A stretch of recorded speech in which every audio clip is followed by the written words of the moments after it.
ये लड़के जो अखिलेश भैया कर रहे हैं ना, एक लाठी तक नहीं झेल पाएंगे।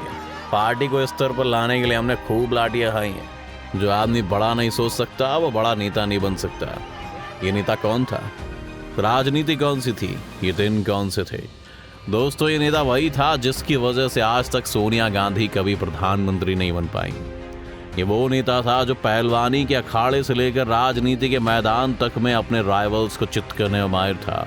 वो नेता जिसने जिस साइकिल से दूध बेचा उसी साइकिल पर चुनाव प्रचार किया और फिर भारत के सबसे बड़े राजनीतिक राज्य का मुख्यमंत्री बना।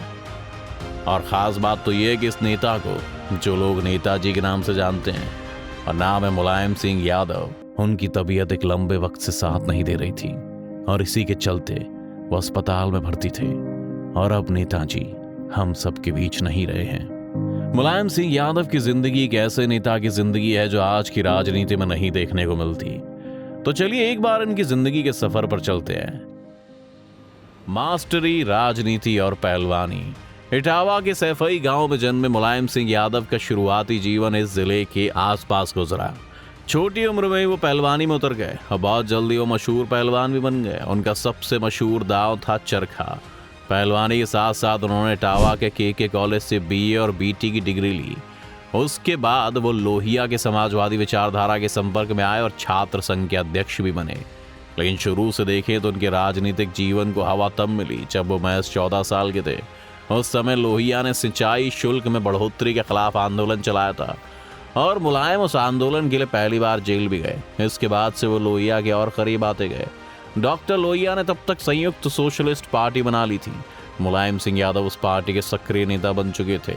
वो अपने इलाके में गरीबों और किसानों की बात करते और उनकी आवाज उठाते। अब सियासत, पढ़ाई और कुश्ती में वे तीनों बराबर समय दे रहे थे। समय अपनी रफ्तार से चलता रहा। बैचलर ऑफ टीचिंग की पढ़ाई पूरी करने के बाद 1965 में मुलायम सिंह को नौकरी करहल के जैन इंटर कॉलेज में लग गई। इस बीच वो साल आया जब मुलायम सिंह यादव के नेताजी बनने की कहानी शुरू हुई। साइकिल से शुरू हुआ चुनाव प्रचार। साल 1967 का विधानसभा चुनाव हो रहा था।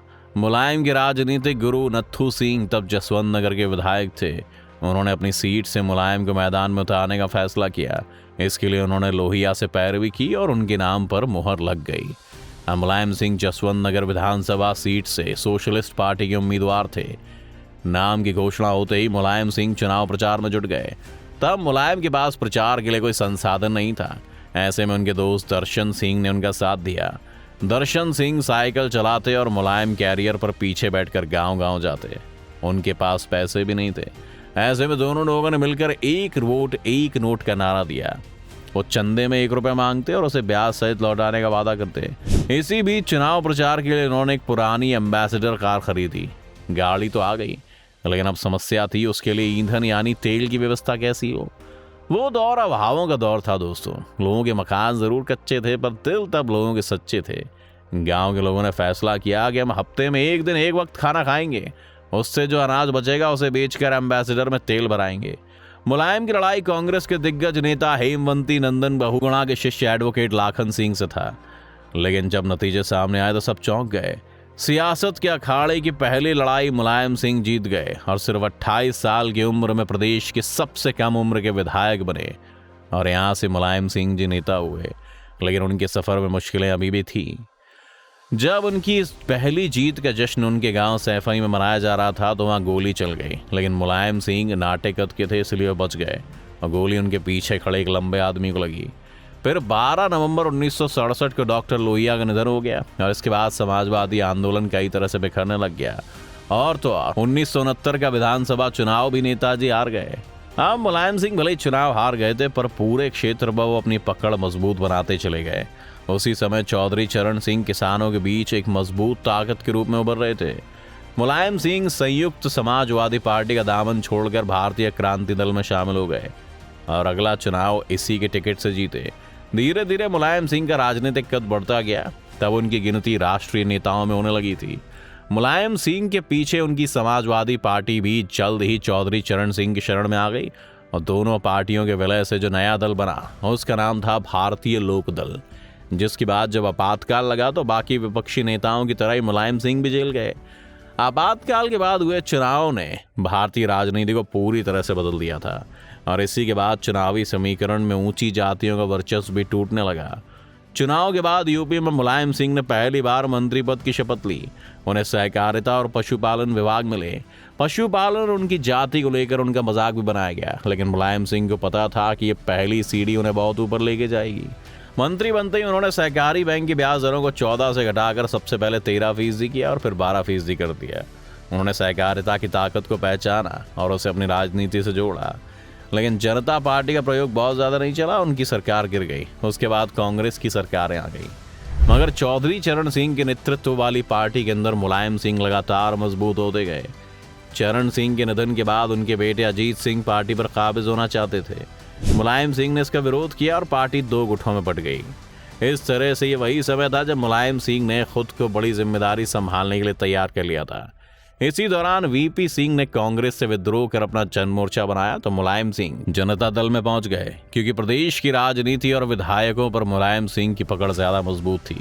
इसीलिए अजीत सिंह के बजाय उन्हें उत्तर प्रदेश का मुख्यमंत्री बनाया गया। बाद में जब मंडल आयोग की सिफारिशें स्वीकार हुई तो उत्तर प्रदेश की राजनीति जिस तरह से बदली, उसमें मुलायम सिंह प्रदेश ही नहीं बल्कि देश की राजनीति की एक बड़ी ताकत बन गए थे।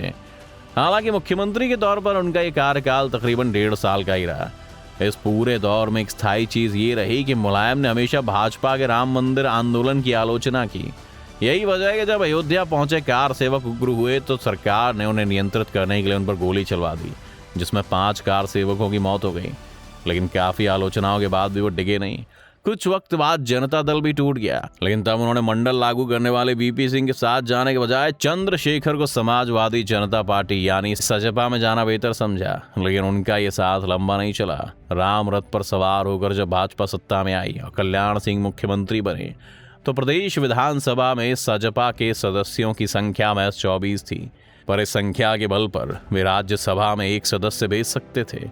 चंद्रशेखर चाहते थे कि प्रसिद्ध समाजवादी मोहन सिंह को राज्यसभा भेजा जाए, लेकिन मुलायम सिंह ने ऐन वक्त पर अपने भाई प्रोफेसर राम गोपाल यादव को मैदान में उतारा और जिताकर राज्यसभा पहुंचा दिया।